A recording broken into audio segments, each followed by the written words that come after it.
God created each of us uniquely. Psalm 139 tells us that we are wonderfully made.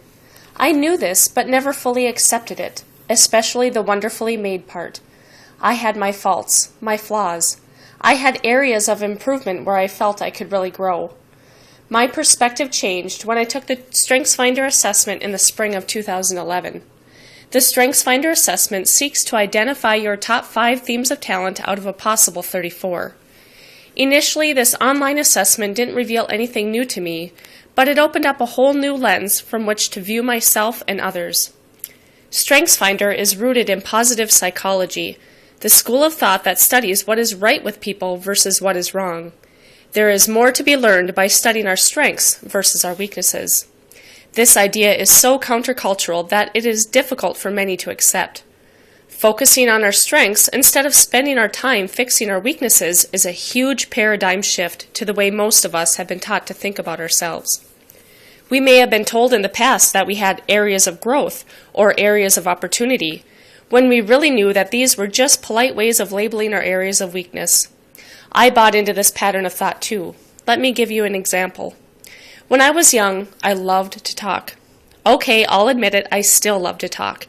This was accepted in my immediate family.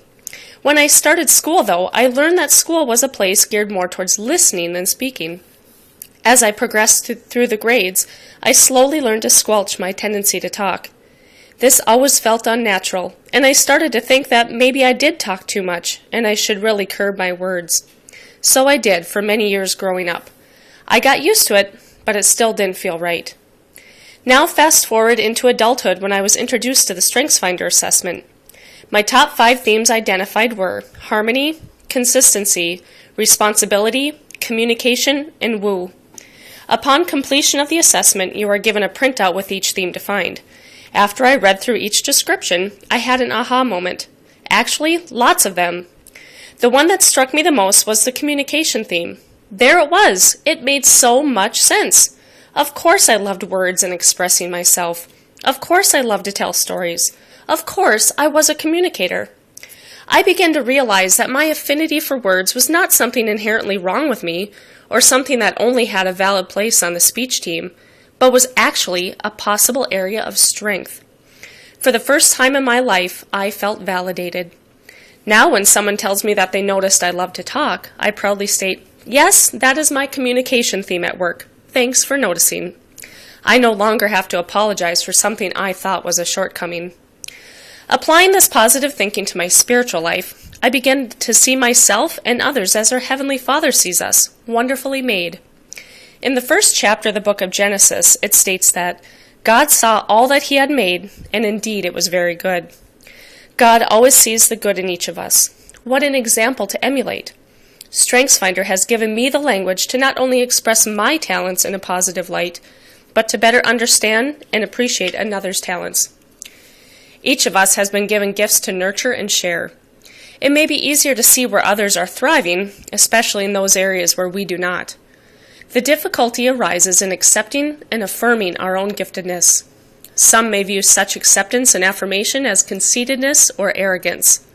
I challenge you to accept and actually celebrate your talents as an expression of gratitude to our Creator for making us unique. He gave each of us a unique set of talents, so much so that Gallup research has identified that only 1 out of 33 million people will have your exact same top 5 themes of talent in the exact same order. Pretty unique, isn't it? Our call to Christian discipleship, the lifelong process of learning and living the teachings of Jesus Christ, challenges us to a deeper understanding of our giftedness. We are called to cultivate and share our talents for the benefit of others, not ourselves.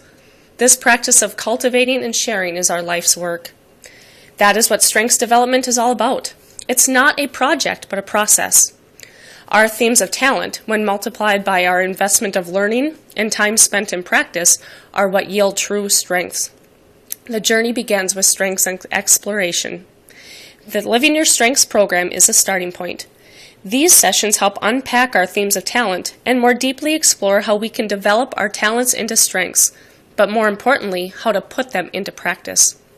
I love this quote from Leo Buscaglia.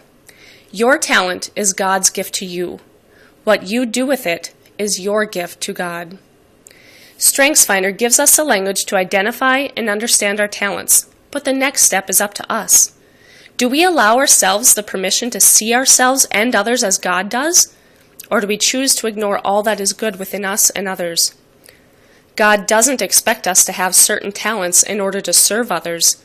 He expects us to use our God-given talents in the service of others. StrengthsFinder is just a tool to guide us toward loving and serving our brothers and sisters more deeply through the sharing of our talents.